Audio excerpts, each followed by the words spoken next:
उद्धव ठाकरेंच्या हस्ते मनसेच्या दीपोत्सवाचं उद्घाटन होणार। 17 ऑक्टोबरला संध्याकाळी 6:30 वाजता होणार कार्यक्रम।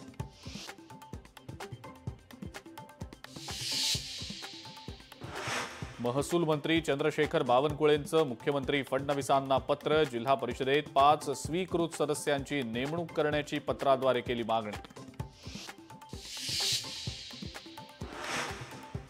लाडकी बहीण योजना कधीही बंद होणार नाही। योजनेवरनं उपमुख्यमंत्री एकनाथ शिंदेंचा विरोधकांना टोला।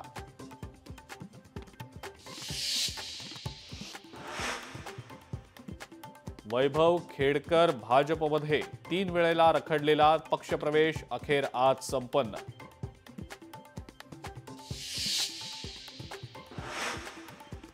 धाराशिवमध्ये हरिनाम सप्ताहाच्या निमित्तानं राम शिंदे आणि मनोज जरांगे एकाच व्यासपीठावर। राम शिंदे आणि जरांगेंनी एकमेकांची बोलणं टाळलं।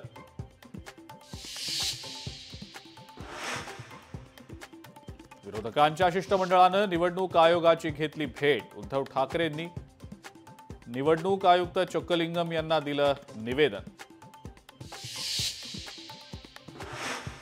विरोधकांच्या शिष्टमंडळाची बुधवारी आयोगासोबत पुन्हा बैठक। बैठकीनंतर शिष्टमंडळाची संयुक्त पत्रकार परिषद पार पडणार।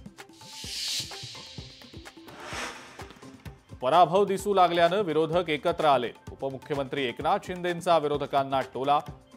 निवडणूक आयोगाच्या शिष्टमंडळाच्या भेटीवरनं एकनाथ शिंदेंचा विरोधकांना टोला। अलिबाग इथल्या आरसीएफ कंपनी विरोधात शिवसेनेचं आंदोलन स्थगित। कंपनी बाहेर रस्त्यावर टायर जाळत आंदोलकांनी केला निषेध व्यक्त।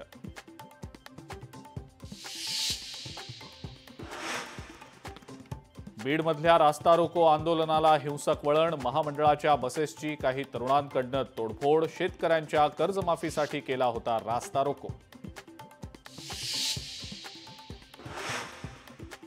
समीर पाटलांनी वकिलांमार्फत रवींद्र धंगेकरांना पाठवली नोटीस। धंगेकरांनी माफी मागावी अन्यथा कोर्टात जाऊ, समीर पाटलांचा इशारा।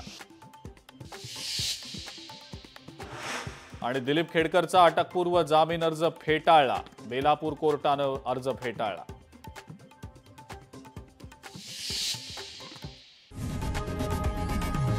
लोकशाही मराठी ऐका, पहा, जागरूक रहा।